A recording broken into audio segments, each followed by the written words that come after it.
ကိုမမောင်အချိန်မရွေးအိမ်မှာပဲရှိပါတယ်ဆိုတဲ့လူခုပဲပြန်လာတာလေမေးနေတာကိုဖြေစမ်းမအောင်ရှင် I'm very sorry ခင်ဗျားလာမယ်မှမသိပဲအိမ်မှာမေမေရောက်နေပြီရှင်ဟာရောက်ကမအတူကြီးရောက်နေဗလားဟုတ်တယ်ကဲလူစုသွားမယ်လေအိုးနေဦးလေရှင်နဲ့ကျမကြိုတင်စမ်းမတိုက်ထားပဲနဲ့တွားလို့မဖြစ်သေးဘူးရှင်ဟုတ်တာပေါ့တိုက်အောင်မှာပေါ့ဒါပေါ့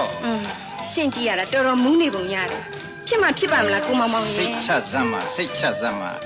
ကျုပ်ကဘလောက်မူးအမြဲတမ်းရှိပါတယ်ဘယ်လိုလုပ်ရမယ်ဆိုတာတော့ပြောပါတကွက်မှမှားစေရဘူးကဲဒါဖြစ်ရင်ဟိုကြလို့မိမိနဲ့တွေ့တဲ့အခါကျရင်ဟုတ်ပြီကျမယောက်ျားအစ်စ်နဲ့တူအောင်ပြောဆိုနေထိုင်ရမယ်ဟုတ်ကဲ့အလောက်ကိုင်းနဲ့ပတ်သက်ပြီးမိမိကမေးရင်အရင်တော့အရက်ဆိုင်မှာမန်နေဂျာလုပ်ခဲ့ဘူးတဲ့ဆိုတာရယ်ဟုတ်ပြီအခုကျမမဂ္ဂဇင်းတိုက်မှာလက်ထောက်အယ်ဒီတာလုပ်နေတဲ့ဆိုတာရယ်ကိုရှင်ပြောကျုပ်ကအရက်တာတောက်တတ်တာဗျလက်ထောက်အယ်ဒီတာလို့ပြောရအောင်ကဘာသာတစ်ကြောင်းမှရေးရတာမှမဟုတ်ပဲခင်ဗျားအမေကြီးကအာလူတွေရှည်ပြီးကျုပ်ဆောင်းသွားကြောင်းတွေပါလိပြောရင်ကျုပ်ကဘယ်လိုလုပ်ဖြစ်ရလဲရှင်ကလည်းဒီအောင်ထားတဲ့လူတယောက်ပဲကျုပ်ကဖွတ်ချပြီပါဖွတ်ချပြီပါကဲပါအရေးကြီးဆုံးကမမေးရဲ့ရှေ့မှာနည်းနည်းလေးမှအမူအရာမပြတ်ဖို့ပဲဟုတ်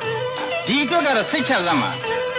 ကျုပ်ကအရက်သမားဆိုပေမဲ့အမူအရာလုပ်တဲ့နေရာမှာတယောက်မရှိအောင်တော်တဲ့ကောင်ပါအခုကနာမည်ကြီးနေတဲ့ဟလားရုပ်ရှင်မင်းသားအိုက်တင်ဘယ်မင်းသားအိုက်တင်လို့ရမလဲကော်လေဂျမင်းသားလားဟမ်အမှုပြင်ရုပ်ပြင်ကော်လေဂျမင်းသားအိုက်တင်လားပိုင်ပါတယ် please don't worry ကဲဒီလိုဆိုရင်တွားကြစို့အိမ်မှာမေမေမျှော်နေတော့မယ်ရှင်